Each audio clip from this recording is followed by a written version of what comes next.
that. The Broncos and the Chargers. San Diego leads it 24-21. About 2 minutes to go in that game. San Diego has the ball, but it's deep in their own territory. Elway hoping for one last shot. And a final, an impressive win by the Cowboys at the sold-out L.A. Coliseum, 28-13 over the Raiders. We'll have highlights of that shortly. But let's begin where, well, football began, because for the 144th time, more meetings than any other rivalry, it was the Chicago Bears against the Green Bay Packers at Lambeau Field. Now, throughout the history of this series, not many times has the winning team had 30 points. But this is 1992, and teams are capable of this. When, especially, the Bears punter Chris Gardocki fakes the punt, hits Mark Green for 43 yards. Oh, those tricky Bears, Tom. Yeah, Mark Green fakes like he's going off the field. Right there, he's circled. He gets as close as he can to the sideline. They'll check to see if he's covered or uncovered. He's not. Gardocki hits him. That's the easiest touchdown the Bears have had in a few weeks. That sets up Brad Colonel Muster in the end zone with the football. Bears lead the pack 10-3. Maya, he's nice and mellow at Lambeau. 17-3 Bears in the second quarter. Brett Favre has the nice touch on this high riser to Sterling Sharp, 17-10. Now 23-10 in the fourth quarter. Bears too much today.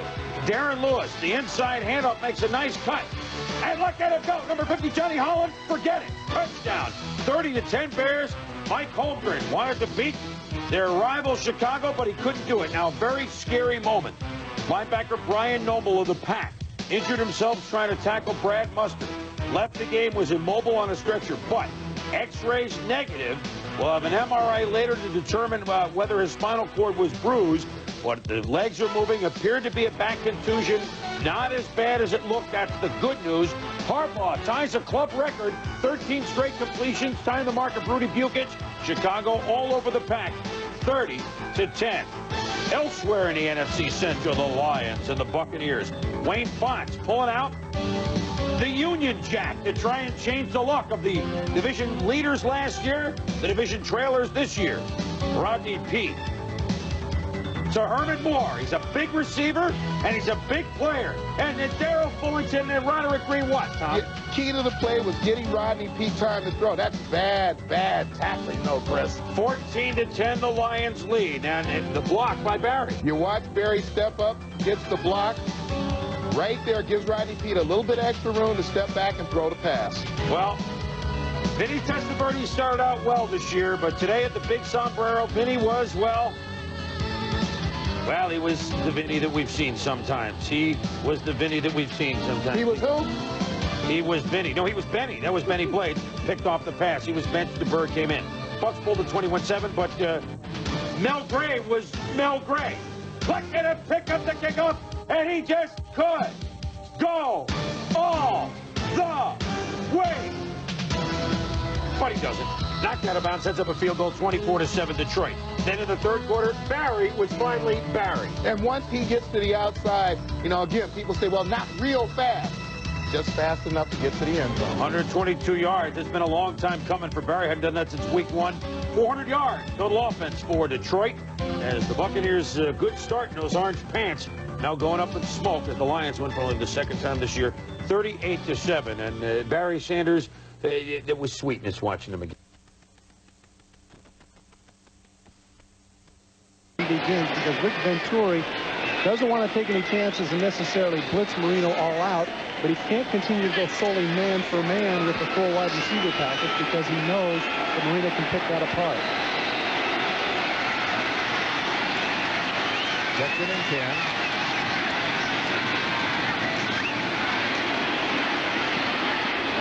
This pass is complete to Fred Banks, and he's got the only one pick thrown by Harbaugh on the wins. When they lose, he's inaccurate. It's pretty simple. When we return, we want to talk about an accurate defense. Phoenix learned about it against the Eagles. Stay with us.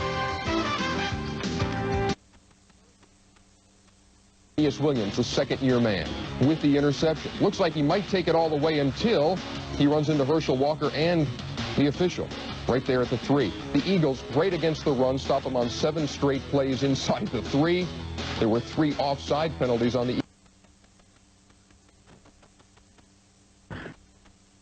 outside. He knows he's got single coverage on the fade.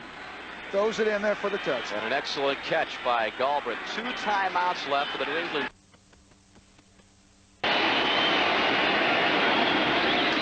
First and 15.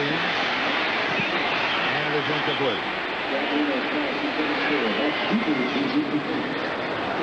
Colts are doing a good job getting some pressure up the middle, something that they didn't have earlier in the game. What's happening is those people are getting up the middle and pushing into Marino's face, forcing him to throw off his back foot, and now twice he's been short with his throws.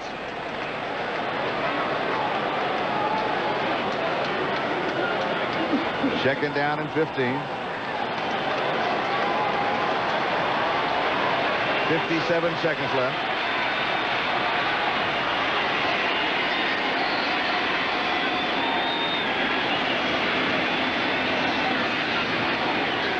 Marino to throw. Here's the pressure. Steps forward. Pass is complete. An excellent move by Clayton. Clayton to the 25. Run better. And we'd like to welcome those of you who have been watching Denver-San Diego. 47 seconds left. Miami trails by 4. Dan Marino proves you don't have to be a 4.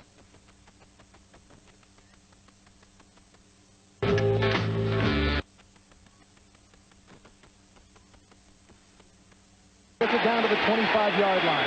And a first down. Still a lot of time remaining. All alone is Cody Martin. Martin, who has scored a touchdown in the ball game. Inside the 10. Now they'll hurry up. He'll spike it here to stop the clock. 29 seconds left.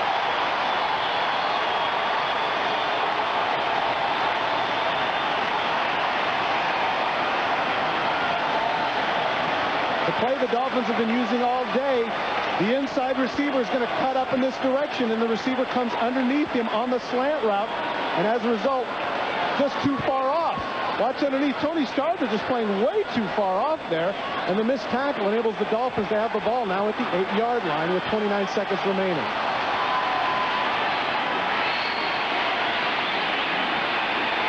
Second down, goal to go.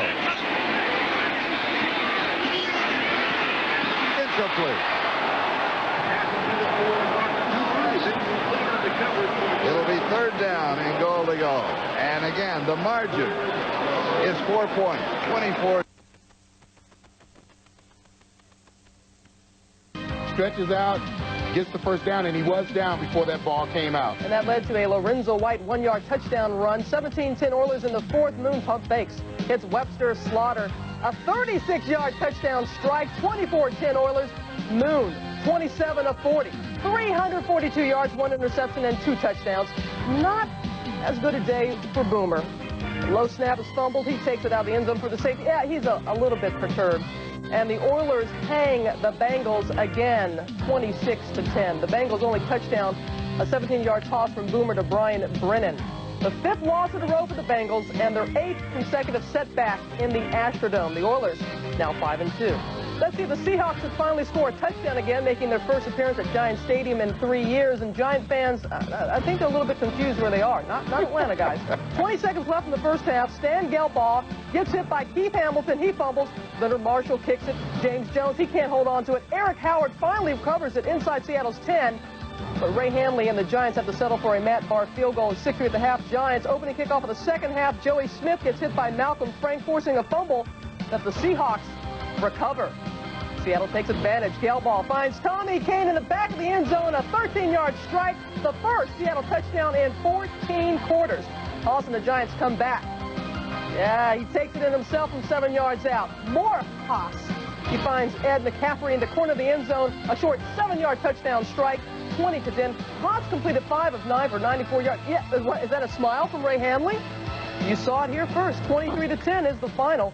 Matt Barr with field goals of 36, 25, and 30 yards. The Giants hand Seattle its 5th straight loss, but a moral victory for the Seahawks, perhaps. They had been shut out in their last 2 games.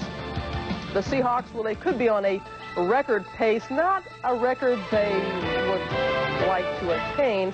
first 8 games, that's it. That's all. 53 points. So if they go on this way, you carry the 106 points. That's all it would be. Well below the hapless Colts record of 143 in 91. When we return, Minnesota and Washington. Mark Rippon. This is Steve Edman at 6'4", 290 pounds. He is going to score. Unbelievable. The clock is out. I don't believe it. He used up all of the time in round. What an athletic play, and what a decision on the part of the Colts to put him at left defensive end instead of right defensive end for the second half. Boy, did that pay off. The first pick of the entire draft, Steve Edman, not only just batting the ball down with the interception. He goes 90 yards, and the crowd is stunned. Watch the left side of your screen. Watch this man right here. Watch him get up in the air, and it sticks. It sticks in his arm. And he shows that 4.8 speed, as Charlie mentioned, 6'4", 290 pounds. Harry Galbraith giving chase, but it's not meant to be. If you're worried about debts, call Jeffrey Friedman Attorneys for a fresh start. They're on your side. No two homes are alike. Accentuate your home's personality with a custom ceiling from DeGeorge. Visit our showroom at 1049 Military, and you'll find a variety of tiles just perfect for your budget. So replace those old, stained, cracked tiles with a new fire-retardant, washable, and acoustic ceiling. All work is backed by a staff of qualified installers, no subcontractors, and we guarantee your work to be done correctly and on time. Stop in or call for a free estimate. We go where you are, no matter how far. A devilish way to start your Halloween weekend. New Jersey's lethal defense strikes fear into the rest of the NHL. Can the Islanders overcome the nightmare? Find out Friday night live on ESPN National Hockey Night. Welcome back to NFL Primetime. We're only a half hour tonight because of the Nitro game that begins at 7:30. That's the NFL rules. It's the last time we'll be just a half hour. Washington and Minnesota. Well, Redskins have good memories of the Metrodome from the Super Bowl last year. They also have some bad memories of the Vikings, who laid a 30-0 drubbing on them in the preseason, last game of the preseason. So let's pick up highlights of this game from Minnesota. Minnesota plagued by mistakes in the first half. Opening drive, Rich Gannon hit by Will Marshall. Forces the fumble, Fred Stokes on the ball. Yeah, ripping pass, not real sharp early. There he tries to go over the middle, has the pass knocked down right away. In the second quarter, Gannon's pass picked off by Kurt Gouveia. Did it to Kelly in the Bills in this park last year. Ruffles after the 40-yard line. As I said early in the game, ripping not real sharp, ball slightly overthrown. So Chip Lohmiller, they just get field goals. 4 of them in the first half, 12-0 Skins. Second half, a little more competitive. The Senator and Mike Merriweather going at it. 12-3 in the fourth quarter. The fake reverse, the dump by Rich Gannon to Roger Craig. Pick him up 10. Next play. They ran the reverse. That didn't work, so why don't we fake it a couple of times? Screen to Roger Craig. Look at him. Pass stepping down to the 1. Sets up a Terry Allen touchdown run. 12-10. Skins up by 2. Next, Gannon to Chris Carter. It's a 20-yard pickup. Help sets up a Poivre-based field goal. The Vikings lead at 13-12. 8:28 to go. Rippin. This is a nice toss to Art Monk. Then, after an incompletion, Rippin. Watch this gutty run. And he dives for 15. Then on 2nd and 8, Rippin. No, it's not picked off by Jack Del Rio. And you didn't even need a replay to know the refs were right. Yeah, you can see the ball here comes out. He gets both hands on it. There it is on the ground. That means from the 49-yard line, Chip Lohmiller, it's long enough, it's high enough, it's deep enough, it's good. He's 5 for 5. Lohmiller does it again. With 31 seconds to go on 4th down, Gannon. To Chris Carter, it's incomplete. Rippin, smiling that smile that he did in the building in January. Chris Carter, not the same sort of smile. So 5 field goals by Chip Lohmiller, including 52, 45, and 49 yards for the winner with 1:09 to go. And both the Skins and the Vikings mark are 5-2, 15-13. Washington wins it. You want to talk more about defense? What about the Cards and the Eagles? Cards had won at the bet the last 2 years. Randall Cunningham, they say Randall stay in the pocket a little longer this year, so he stays, and he stays, and he stays, and he stays, and wide open is Calvin Williams. It's a 40-yard touchdown. The Eagles lead at 7-0. Randall in his own end zone. But Aeneas Williams steps in front of Fred Barnett. And he just might go all the way, but get out of the way, official. Oh, the official stops him at the 3. So, no problem, because on first down, Johnny Bailey's going to take it down to the 1. So from the 1, we'll go to Chris Chandler on the sneak. But no, it's a fumble. The Eagles recover. But offsides. So second down again. And what do you think, Tom? You look at the variety of play calling right here, and you got to love it. Byron Evans with the hit on that one on Bailey. So third down, and let's go up the middle, something new. Stop. Offside Eagles. Still third down. Let's go up the middle. Stop. Guess what? Offside Eagles. So what do you think, Tom? Don't run it inside the tackles. Okay. Oh, no, I didn't hear you. No. On fourth down. Oh, let's send someone in motion like we're going to pass. No. 7 times. They can't punch it in. Joe Bugel's horn is stymied. It got worse. Chris Chandler hit by his own man Randall Hill after an interception. Leaves with a concussion. Enter for a change a healthy Tim Rosenbaugh. Fourth down, 7-3, Philly lead. The pass incomplete to Larry Self centers. Reggie White. The defense was tough. Yeah, we were good. We were good. Thanks, Reg. Philadelphia beats Phoenix 7-3. Phoenix was very game. What a goal line stand by the Birds. The Eagles win it by the count of 7-3. Now, we've just seen highlights, Tommy, with 4 teams involved. 3 of them who were Super Bowl contenders. We saw only 2 touchdowns. Defense, defense, defense. Well, credit to the Vikings defense, because even with the early turnovers, they did not allow the Skins touchdowns. They made them settle for field goals. But when you start to assess the Washington Redskins, maybe that offense not quite as potent as people thought it would be at the beginning of the year, but defensively they came on very strong, especially the outside linebackers. I don't know a guy playing linebacker better than Wilbur Marshall. You don't know whether it's live or Memorex, because week in and week out he just gets better and better. Yeah, that Redskin defense looked great. And you know what? On this day, against this sort of defense, they really missed Steve Jordan. He was out injured for the Vikings. They needed those little 8- or 9-yard passes, and it wasn't there. But the Redskins didn't score a touchdown. They had good defense, and they had the homegrown product. Chip Bowmiller, 3 for 3 in this park last year in the Super Bowl. 5 for 5 today when he kicked for the University of Minnesota, and our thanks to them for helping us get this number. In the Metrodome in college, he was 32 of 37. You put him in this building, he's almost automatic. 40 of 45. Nice job today, Chip. Nice job. When we return, more highlights, including the Dolphins. Could they stay undefeated, or would the Colts have other ideas? Stay with us.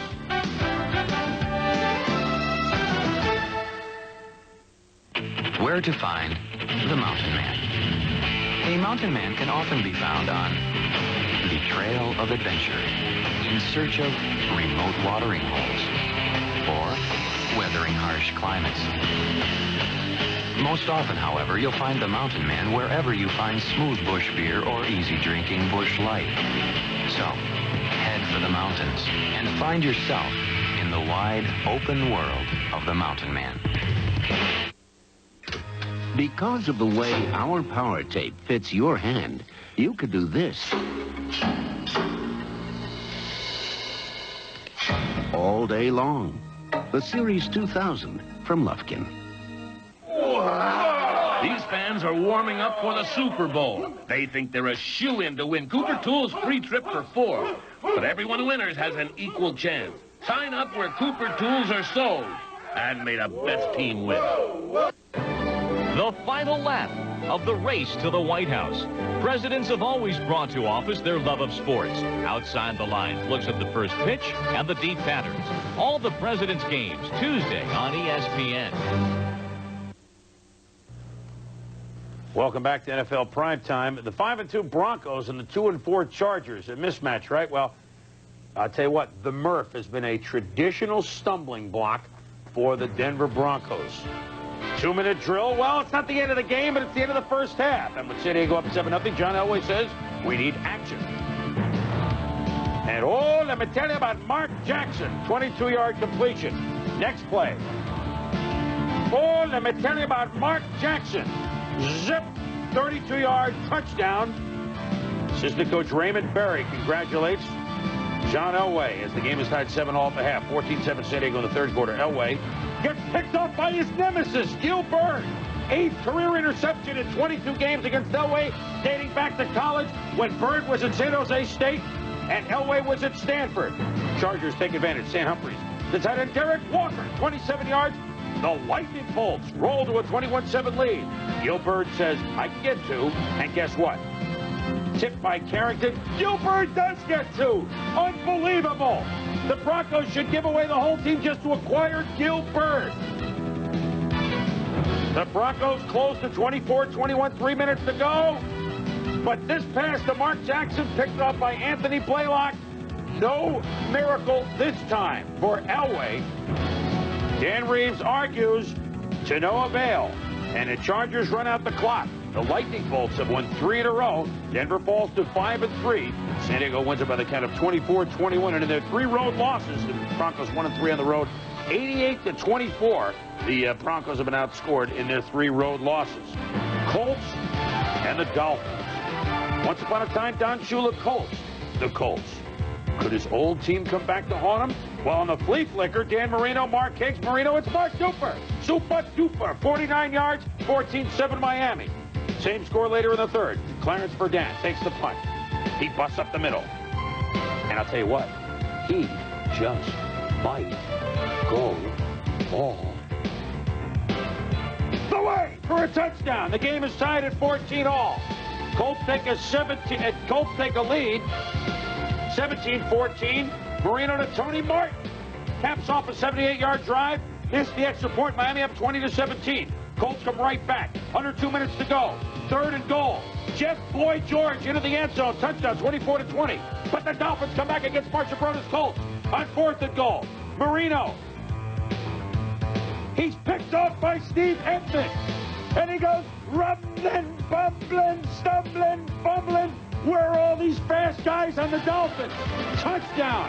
Emtman, the #1 pick. Forget an undefeated season. Ted Marchibroda's Colts have gone into Joe Robbie and have upset the Dolphins 31-20. The Dolphins fall to 6 when the Colts, C-O-L-T-S, are at 4-3. So it was a day when the Dolphins lost their first game. Could it also be a day when the donut left the Patriots column, but in the win column? Oh, let's find out. Oh, so close. As the Browns, they began a 3-game road trip, but a victory today over the Pats would earn the Browns their first 3-game winning streak since 1989. And defense has been the difference for the Browns. Going into the game, they had not allowed a touchdown in the last 13 quarters. Bill Belichick, pretty proud of that, but right before halftime, 9-0 Browns. Hugh Millen throws to Kevin Turner. He drags Eric Turner into the end zone, a 19-yard score, making it 9-7. Coach Mac McPherson, he loves it. 3rd quarter, Max Stover with 1 of 7 field goal attempts. This a 32-yarder, just misses left. Coach Mac, he is psyched. Stover made 4 of 7 on the day. After the missed field goal, Hugh Millen leads the Pats. Finds Ben Coates over the shoulder in the end zone. A 22-yard touchdown makes it 14-9. We go to the 4th quarter at 17-12 Pats. Browns facing 4th and 2. Mike Tomczak finds Scott Galbraith in the end zone. A 6-yard score with 30 seconds left earns Cleveland the come-from-behind win. Coach Mack, he's bumming right there. The Browns go on for the victory, 19-17. As I said, the Browns' first 3-game winning streak since 1989. As for the Pats, it is their 8th consecutive loss. Even though we're just a half an hour, we're not going to forget about our honor roll. Top performers for week number 8. Passers, rushers, and receivers will begin with the top passers, Dan the Man. Despite the loss, 355 yards passing and a couple touchdown tosses, but the Dolphins lose their first of 92.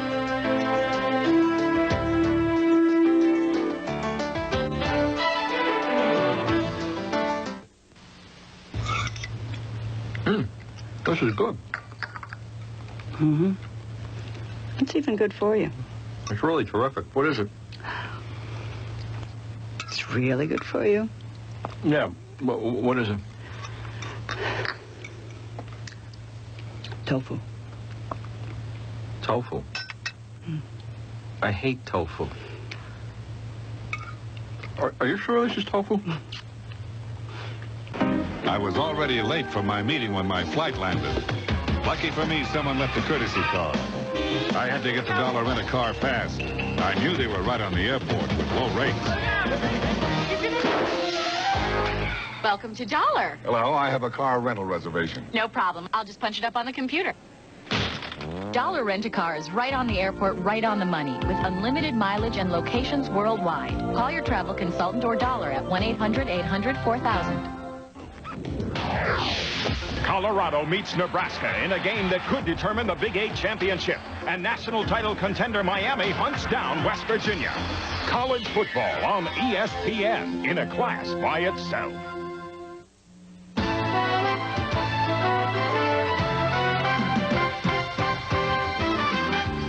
NFL Primetime has been brought to you by Smooth Busch Beer and easy drinking Busch Light. Back in primetime, not all the news great for the Colts. Their other #1 pick, Quentin Coriat, fractured a wrist. He's out 4 to 6 weeks, but they're happy tonight in Indianapolis overall, that's for sure. Cowboys and the Raiders at the Mausoleum. The Raiders were trying to make a total U-turn, an 0 for September, and if they could win today, it would be a perfect October, possibly going 4-0. 91-505, a sold-out Coliseum. Raiders lead at 6-0. Watch the extra point. It's a fumble. Jeff Jager, the kicker, pitches it back to Jeff Gossett, the punter. Look at him shake one tackle. Fire it in the end zone. Hum that seed. Ethan Hort does not hear a who. It's 6-0. That's the longest missed extra point in the history of football. Dallas' first drive. Emmitt Smith, 6 yards, 7 to 6. The Cowboys. Yeah, good job of blocking here by Jay Novacek. He gets into number 51, Aaron Wallace, right there, and then he shields Ricky Ellison off the play.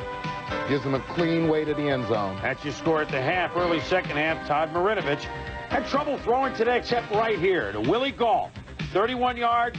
Raiders lead at 13-7. But I tell you what, Emmitt Smith, what a first half of the season he's had. Emmitt, 26-yard touchdown run. 3 touchdowns today, 29 carries, a $152. He scored in all 6 wins by the Cowboys. The only time he didn't score, their only loss to Philadelphia. And Dallas beats the Raiders by the count of 28-13. And the Cowboys at 6-1, still on top of the NFC East with a big game next week against the Philadelphia Eagles. Hey, in 2 weeks, Sunday Night Football is back. The Chicago Bears at Soldier Field, 8 Eastern Time on November the 8th, Sunday night, against the Cincinnati Bengals. We look forward to bringing you the Sunday night games, the second half.